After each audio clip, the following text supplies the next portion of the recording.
Hello everyone, welcome to my channel self run. तो आज का टॉपिक है मौर्य वंश। तो आज की क्लास में हम मौर्य वंश का क्विक रिवीजन करने वाले हैं। माना जाता है कि मौर्य काल भारतीय इतिहास में साम्राज्य निर्माण का सबसे पहला सफल प्रयास था। इसी काल से भारतीय इतिहास में तिथियों की सही जानकारी मिलना आरंभ हुआ। मौर्य काल के कुछ स्रोत इस प्रकार हैं, जैसे इनमें से सबसे पहला स्रोत है अर्थशास्त्र, जिसके लेखक चाणक्य थे, जिन्हें हम विष्णुगुप्त और कौटिल्य के नाम से भी जानते थे।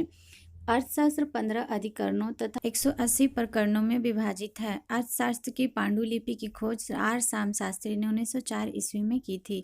यह पुस्तक political science and public administration पर आधारित है। कौटिल्य ने इसमें दास प्रथा का भी उल्लेख किया है। दूसरी सबसे इम्पोर्टेंट पुस्तक है इंडिका, जिसके लेखक मेगास्थनीज हैं। यह सेल्यूकस निकेटर का राजदूत था। इंडिका एक प्रकार की यात्रा वृत्तांत की पुस्तक थी। यह पुस्तक मौर्यकालीन प्रशासन तथा सामाजिक परंपरा की जानकारी देती है। मेगास्थनीज ने इस पुस्तक में कहा है कि भारतीय समाज 7 वर्गों में विभाजित था तथा यहाँ पे दास प्रथा का प्रचलन नहीं था। तीसरी सबसे महत्वपूर्ण किताब मुद्रा राक्षस थी, जिसके लेखक विशाख दत्त थे। ये गुप्त काल की पुस्तक थी, परंतु इससे मौर्य काल की भी जानकारी मिलती थी। इसके अलावा मौर्य काल की जानकारी हमें कुछ बौद्ध साहित्यों से भी मिलती है, जिसमें से पहला है जातक कथा, दूसरा है दिक् निकाय, तीसरा है दीपवंश, चौथा है महावंश और पांचवा है दिव्यावधान। इन सब के अलावा कुछ जैन ग्रंथ भी ऐसे हैं जिनसे हमें मौर्य काल की जानकारी मिलती है, जिसमें से सबसे पहला है कल्पसूत्र, जिसके लेखक भद्रबाहु है, तथा दूसरा है परिशिष्टार्पण, जिसके लेखक हेमचंद है।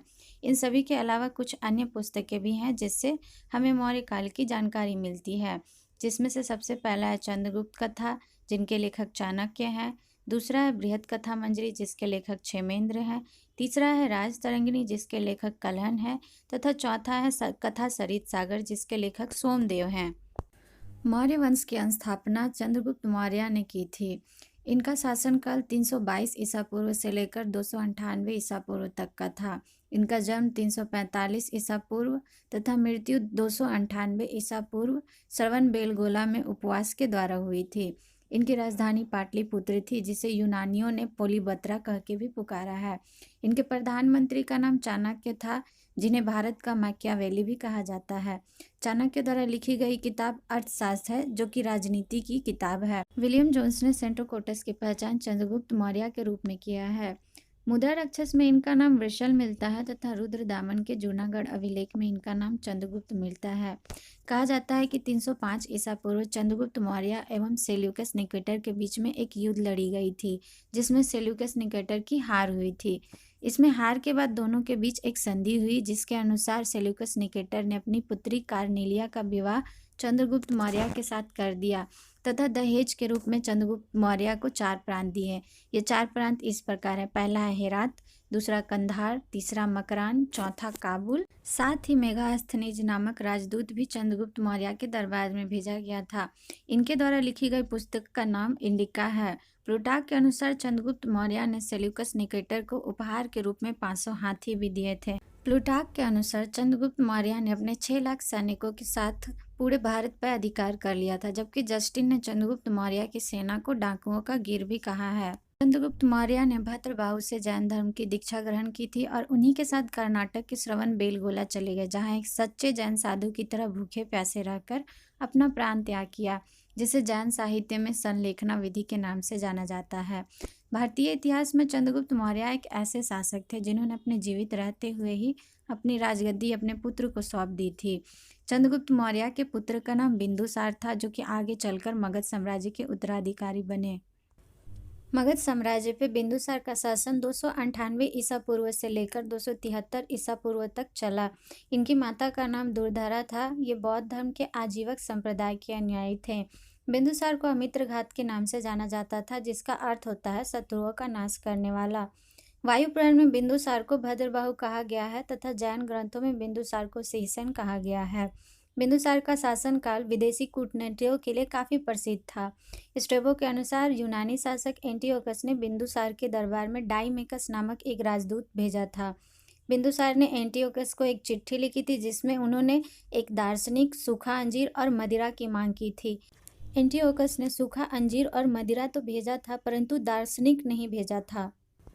कहा जाता है कि बिंदुसार के शासनकाल में तक्षशिला में एक विद्रोह हुआ था जिसे सुशील नहीं दबा सके थे, तो उस समय उस विद्रोह को दबाने के लिए बिंदुसार ने अपने दूसरे पुत्र अशोक को भेजा था और अशोक ने इस विद्रोह को काफी अच्छे तरह से दबाया था।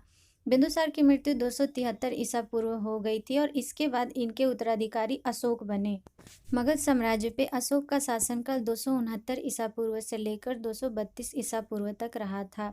इनके पिता का नाम बिंदुसार था तथा इनकी माता का नाम शुभदांगी था, जो कि भागलपुर के एक ब्राह्मण की पुत्री थी। इनका राजकीय उपाधि देवनाम प्रिय था, जिसका अर्थ होता है देवताओं का प्रिय। शासक बनने से पहले अशोक तक्षशिला और उज्जैन के गवर्नर भी रह चुके थे। इनकी 3 पत्नियां थीं, जिसमें से पहली पत्नी का नाम महादेवी था। इनसे इन्हें 2 संतान, पुत्र महेंद्र और पुत्री संघमित्रा की प्राप्ति हुई। अशोक ने इन दोनों को बौद्ध धर्म का प्रचार करने के लिए श्रीलंका भेजा था। अशोक की दूसरी पत्नी का नाम असंघमित्रा था तथा तीसरी पत्नी का नाम करुआकी था। अशोक के अभिलेख में उनकी एकमात्र पत्नी करुआकी का उल्लेख मिलता है। माना जाता है कि अशोक ने अपने 99 भाइयों की हत्या करके मगध की राजगद्दी को प्राप्त किया था तथा इनका राज्यारोहण 269 ईसा पूर्व हुआ था। अब हम कलिंग युद्ध के बारे में जानने वाले हैं।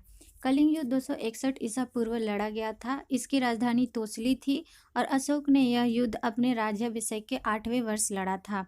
इस युद्ध में 1 लाख लोग मारे गए थे तथा 1.5 लाख लोग बंदी बनाए गए थे। इस युद्ध ने अशोक का हृदय परिवर्तित कर दिया और उन्होंने भविष्य में कभी भी युद्ध नहीं करने की कसम खाई। अशोक ने युद्ध की जगह धम्म नीति को अपना लिया। कलिंग युद्ध का उल्लेख अशोक 13वें शिलालेख से मिलता है। कहा जाता है कि अशोक ने उपगुप्त नामक बौद्ध भिक्षु से बौद्ध धर्म की दीक्षा ली थी। भारत में सबसे पहले शिलालेख का प्रचलन भी अशोक ने चलाया था। अशोक के अभिलेख की खोज पी फैंथलर ने 1750 ईस्वी में की थी। कहा जाता है कि अशोक के अभिलेख प्राकृत भाषा में थे। इनमें 4 लिपियों का प्रयोग किया गया था, जिसमें से सबसे पहली लिपि है यूनानी या ग्रीक, दूसरी है अरमाइक, तीसरी खरोष्टी तथा चौथी ब्राह्मी लिपि है। अशोक ने आजीवकों को रहने के लिए बराबर की पहाड़ियों में 4 गुफाओं का निर्माण भी करवाया था, जो कि कुछ इस प्रकार हैं। इसमें से पहली है कर्ण, दूसरी चौपार, तीसरी सुदामा तथा चौथी विश्व झोपड़ी है। बात करें अशोक के स्तंभ लेख के, तो इनकी संख्या 7 है तथा ये 6 अलग अलग स्थानों से मिले हैं। अशोक के स्तंभ लेख की लिपि ब्राह्मी है। 7 स्तंभ लेखों में से सबसे पहला स्तंभ लेख है कौशाम्बी अभिलेख, जिसे प्रयाग प्रशस्ति अभिलेख भी कहते हैं। अकबर ने इसे इलाहाबाद के किले में स्थापित करवा दिया था, इसलिए इसका नाम प्रयाग प्रशस्ति अभिलेख भी पड़ा था। दूसरा अभिलेख है टोपरा अभिलेख। इसे फिरोज शाह तुगलक ने दिल्ली में शिफ्ट करवा दिया था, इसीलिए इसका नाम दिल्ली टोपरा अभिलेख भी जाना जाता है। तीसरा अभिलेख है मेरठ अभिलेख, जिसे फिरोज शाह तुगलक ने दिल्ली में शिफ्ट करवा दिया था, इसलिए इसका नाम दिल्ली मेरठ अभिलेख से भी जाना जाता है। इसके अलावा रामपुरवा लेख, लौरिया स्तंभ लेख, लौरिया नंदनगढ़ स्तंभ लेख, अरराज स्तंभ लेख, ये चारों अभिलेख बिहार के चंपारण में स्थित हैं। अशोक ने अपने राज्याभिषेक के 10वें वर्ष बौद्ध गया तथा 20वें वर्ष लुम्बिनी की यात्रा की थी और यहाँ पे अशोक ने कर की दर 1/3 से घटाकर 1/8 कर दिया था। मास्की, गुज्जर तथा उड़ेगेदम अभिलेख से अशोक के व्यक्तिगत नाम का उल्लेख मिलता है। भाब्रू अभिलेख में इन्हें मगध का राजा कहा गया है तथा जूनागढ़ अभिलेख में इन्हें अशोक मौर्य भी कहा गया है। कहा जाता है कि अशोक को सहायता देने के लिए एक मंत्री परिषद होती थी, जिसमें सदस्यों की संख्या 12, 16 या 20 हुआ करती थी। इसके अलावा इस समय मौर्य काल का प्रमुख व्यवसाय कृषि हुआ करता था। अब हम मौर्य काल के कुछ प्रमुख बिंदुओं के बारे में जानेंगे, जैसे कि तीर्थ, जिसे सर्वश्रेष्ठ अधिकारी भी कहा जाता था। समहर्ता, जो कि आय का संग्रह करता होता था। हिरण्यक, एक प्रकार की नकदी कर हुआ करती थी। सेनापति, सैन्य विभाग का सबसे बड़ा अधिकारी होता था। संस्था, जो कि गुप्तचर थी और एक जगह पे रहकर काम करते थे। संचार, जो कि एक गुप्तचर विभाग थी, जो कि एक जगह से दूसरी जगह जाकर काम करते थे। सीता, हल्के फाल को कहा जाता था तथा सीता भूमि सरकारी भूमि को कहा जाता था और ब्रह्मदेव भूमि ब्राह्मणों को दान देने वाले भूमि को कहा जाता था। कहा जाता है कि इस समय काशी, बंगाल, कलिंग तथा मालवा सूती वस्त्र के लिए काफ़ी प्रसिद्ध थे। बंगाल मलमल के लिए प्रसिद्ध था तथा रेशम चीन से मंगाया जाता था। अपने वस्तुओं पर कर की दर 4% थी तथा आयातित वस्तुओं पर कर की दर 10% थी। बिक्री कर को नहीं देने वाले को मृत्युदंड की सजा दी जाती थी। कहा जाता है कि मौर्य वंश का अंतिम शासक वृहदत्त था, जिसकी हत्या पुष्यमित्र शुंग ने कर दी और मगध साम्राज्य पे शुंग वंश की नींव डाली। तो आज की वीडियो में बस इतना ही। नेक्स्ट वीडियो में हम उत्तर मौर्य काल का क्विक रिवीजन करने वाले हैं। तब तक के लिए अगर आपको ये वीडियो यूज़फुल लगे तो मेरे चैनल को सब्सक्राइब तथा वीडियो को लाइक करना ना भूलें। तब तक के लिए गुड बाय।